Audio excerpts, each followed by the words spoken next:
Fala aí, galera, que tá falando é o Luiz Mestre. E eu tô aqui pra trazer mais um videozinho básico pra vocês de Redstone. Vai ser nossa série Redstoneira, sendo criativo, tá? Vai ser... Eu sempre gosto de deixar, sempre faço igual. Eu vou aqui estar trazendo hoje um tutorial bem básico de ter flip-flop ou de sistema de alavanca com botão. Acho que eu vou fazer alavanca com botão, que é bem mais prática pra mostrar pra vocês hoje, né? E é um sistema básico, não é um sistema, pra falar a verdade. É mais um... Como eu posso dizer pra vocês?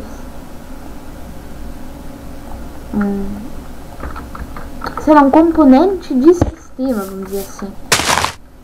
Vou aumentar isso aqui.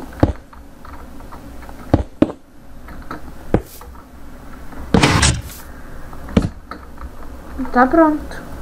Isso aqui é uma alavanca de botão.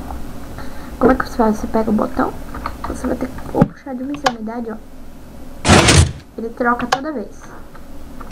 Aí, como isso que funciona, ó. Na hora que eu coloquei, a energia vai passar pra cá. E na hora que eu tenho aqui, não vai passar. Então, assim, isso é tipo uma alavanca. É mais lento que o normal. Você pode usar botão de pedra, mas eu aconselho de madeira, que fica mais bonito até. E ó, você pode embelezar isso aqui assim, ó. Então você vai deixar um espaço aqui pra fazer uma ligação dupla. Como assim ligação dupla? Obrigado, deixar de um lado só. Você pode colocar em qualquer lugar a alavanca. Redstone. Tipo, você pode fazer em vez de uma alavanca de botão, você faz assim um sistema aqui. Depois que tá perto, ele troca isso. Tá vendo que ele tá trocando? Ó, e aqui ele saiu. E aqui ele sai outro. Você pode fazer um sistema tipo assim, sei lá, você que escolhe. Isso é muito usado pra fazer portas de redstone. Eu adoro fazer porta com isso aqui. Tipo desse modo. Eu, pra mim, acho que esse modo aqui é o melhor, pra falar a verdade, né? Ó, tá, esse aqui não pode, esse aqui tem que dar ligação por baixo. Se você for... Agora, se você ficar apertado, ele vai trocar o pistão que vai estar ativado. Isso aqui é bem útil, você pode fazer tipo em cima. Você pode, daí pra embelezar tudo, fazer um sistema seguro que não quebre.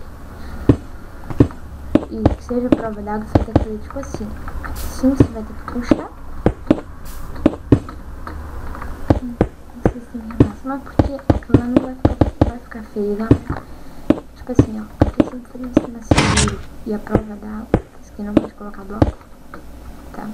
Você vai ter que fazer a apertação do bug. Deu. Agora desbugou. Eu não sei porque isso acontece, né, galera? Com certeza, né? Você pode fazer o sistema tipo assim, ó. Bem visível. Então é isso, galera. Vídeo ficando por aqui. Fui.